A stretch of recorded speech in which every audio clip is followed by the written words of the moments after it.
ഇരുചക്രവാഹനത്തിൽ സഞ്ചരിക്കവെ പിൻസീറ്റിൽ ഉള്ളവരുമായി സംസാരിച്ചാൽ നിയമ നടപടി സ്വീകരിക്കാനും പിഴ ഈടാക്കാനുമുള്ള തീരുമാനം അടുത്തിടെയാണ് പുറത്തുവന്നത്. ഇത് സംബന്ധിച്ച സർക്കുലറും പുറത്തുവന്നിരുന്നു. എന്നാൽ ഈ തീരുമാനം വലിയ വിമർശനങ്ങൾക്ക് ഇടയാക്കിയതിന് പിന്നാലെ വിശദീകരണവുമായി രംഗത്ത് വന്നിരിക്കുകയാണ് ഗതാഗത മന്ത്രി കെ.ബി. ഗണേഷ് കുമാർ. ഈ ഉത്തരവ് അപ്രായോഗികമാണെന്നാണ് മന്ത്രി തന്നെ അഭിപ്രായപ്പെടുന്നത്. ഡ്രൈവ് ചെയ്യുന്നയാളോട് പിന്നിൽ ഇരുന്ന് സംസാരിക്കുന്നത് തടയാനുള്ള നടപടി അപ്രായോഗികമാണെന്ന് ഗണേഷ് കുമാർ വ്യക്തമാക്കി. ചില ഉദ്യോഗസ്ഥരുടെ ബുദ്ധിയിൽ നിന്നുണ്ടാകുന്ന സർക്കുലർ മാത്രമാണിത്. നടപ്പാക്കാൻ ബുദ്ധിമുട്ടാണെന്ന് മാത്രമല്ല, പ്രായോഗികവുമല്ലെന്നും ഗണേഷ് കുമാർ ചൂണ്ടിക്കാണിച്ചു. ഗതാഗത മന്ത്രിയെന്ന നിലയിൽ താൻ ഇക്കാര്യം അറിഞ്ഞിട്ടില്ലെന്നും അദ്ദേഹം വ്യക്തമാക്കി. നേരത്തെ ജോയിന്റ് ട്രാൻസ്പോർട്ട് കമ്മീഷണറാണ് ഇത് സംബന്ധിച്ച സർക്കുലർ പുറത്തിറക്കിയത്. ഇരുചക്ര വാഹനം ഓടിക്കുന്നയാളുടെ ശ്രദ്ധ മാറ്റുന്ന തരത്തിൽ പിന്നിൽ ഇരിക്കുന്നയാൾ സംസാരിച്ചാൽ പിഴയുൾപ്പെടെ ഈടാക്കണമെന്നും നടപടി എടുക്കണമെന്നുമായിരുന്നു സർക്കുലറിൽ പറഞ്ഞിരുന്നത്. ഇരു യാത്രക്കാരും ഹെൽമറ്റ് ധരിച്ച ശേഷമുള്ള സംസാരം ഓടിക്കുന്നയാളുടെ ശ്രദ്ധ മാറ്റുമെന്നും അപകടങ്ങൾക്ക് കാരണമാകുമെന്നും സർക്കുലർ ചൂണ്ടിക്കാണിക്കുന്നു.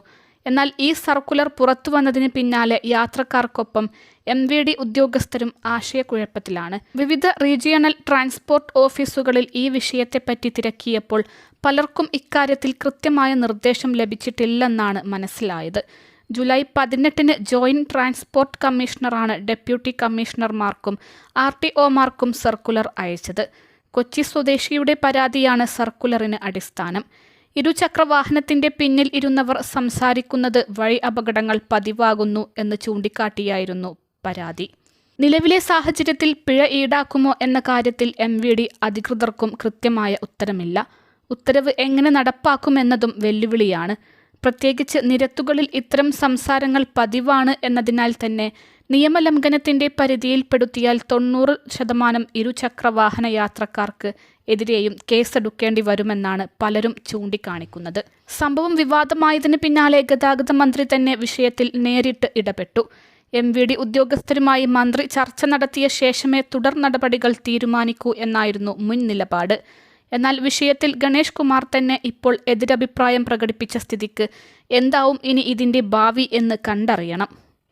അൽസലാമ ഐ ഹോസ്പിറ്റൽ 21 ലക്ഷത്തോളം സന്തുഷ്ടരായ ഉപഭോക്താക്കളും 2 ലക്ഷത്തോളം തിമിര ശസ്ത്രക്രിയകളും പൂർത്തിയാക്കിയ മലബാറിലെ ഏക കണ്ണാശുപത്രി. ലോകോത്തര നിലവാരമുള്ള ചികിത്സാ സംവിധാനങ്ങൾ, എല്ലാ നേത്രരോഗ ചികിത്സാ സൗകര്യങ്ങളും വിദഗ്ധരായ ഡോക്ടർമാരുടെ മേൽനോട്ടത്തിൽ.